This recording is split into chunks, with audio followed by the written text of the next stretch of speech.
When we're kids, being a beginner is normal. We expect to be bad at new things. We learn to ride a bike, play an instrument, play a sport, and nobody expects us to be good at it right away.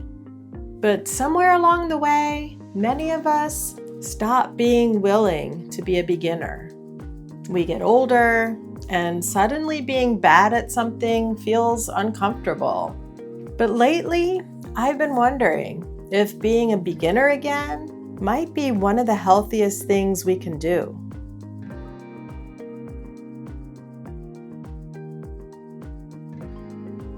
Hi friends, I'm Mary Beth. Welcome back to Peace in Progress. Today I want to talk about something I've been thinking about lately. The importance of trying new things, even when we aren't good at them, or especially when we're not good at them. Because I think many of us accidentally stop growing, not because we can't learn new things, but because we've forgotten how to be a beginner. It's hard learning something new.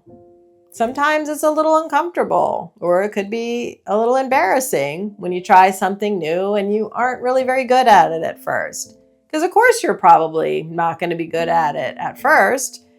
A lot of things take practice, learning new techniques, learning new skills. It takes time. Kids are naturally good at being beginners because they're always learning something new. Kids don't care. They don't care if they make a mess the first few times. They don't care if they fall down when they're learning how to play soccer. I think adults have a much, much harder time doing that, putting yourself in a new situation because it feels uncomfortable. I mean, we've spent years learning how to do a lot of things. We already know how to do our jobs. We have our own routines. We know our strengths. There are lots of things that we're good at, and we tend to stick with that. Getting out of our comfort zone can be a little scary. Being a beginner means stepping into uncertainty. You're not really sure how it's going to go. You don't know what you're doing. You make a lot of mistakes, and progress can feel really slow. But avoiding new things can actually make our life smaller. We kind of get stuck in a little bubble where we just stick to what we already know, the same routines and the same things that we always do.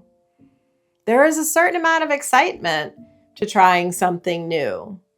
I know when I first started doing watercolor painting, I loved looking at my brand new set of watercolors and looking at the different brushes and trying to see what the different shapes did and how I could make a leaf or how I could make a petal. Like, it was a whole new world for me. I never thought I could be good at something like that because I've never really been good at traditional artistic things. More of a creative person who makes things up myself. Whereas with watercolor painting, there are actual techniques to learn, things I need to understand about water control and how to hold the brush. There's so much to learn. And even in the paintings that I did in the beginning that were actually pretty bad, I could still see that I was creating something on the page. It's very exciting. And that can apply to just about any hobby, not just in the artistic realm, of course, painting and drawing and pottery and photography, things like that, but also playing a musical instrument or singing or even like a sport.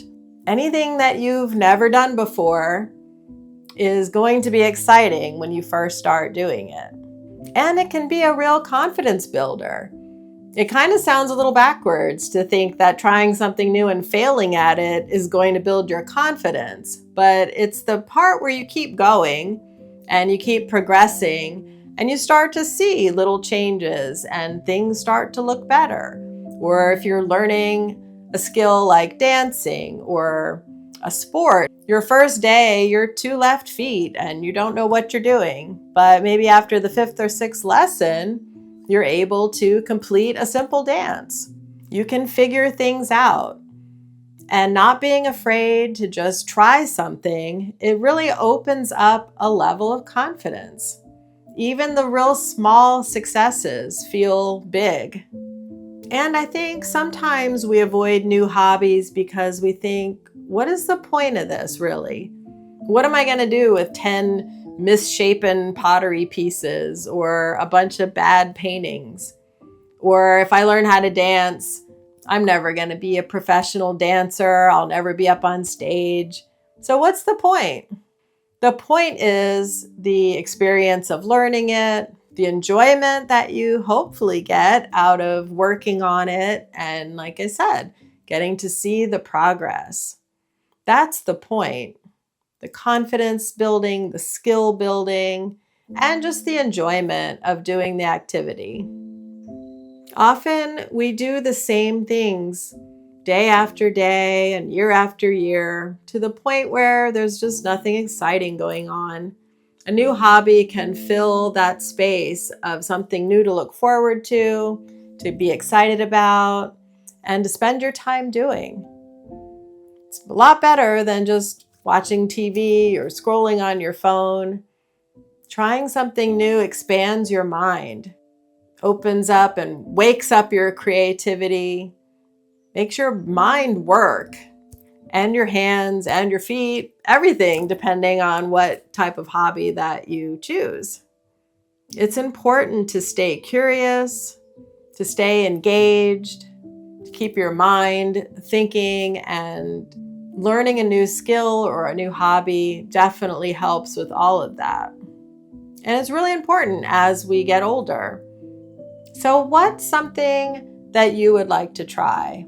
It can be anything from painting or pottery, gardening, learning a musical instrument or a new language, or just taking a class at the community college just because you think it's interesting. Let me know in the comments. I think it would be fun to see what everybody would like to try. I've done a lot of creative things over the years, but I've never tried stained glass. I think that would be really fun to do. It's a little intimidating, which is probably why I haven't tried it yet, but I would love to be able to make a stained glass piece, or maybe like a mosaic, something with mosaics. I haven't really done that yet either, but it'll be fun to share something that you're interested in doing. And if you like this video, consider subscribing. I make videos about all kinds of topics.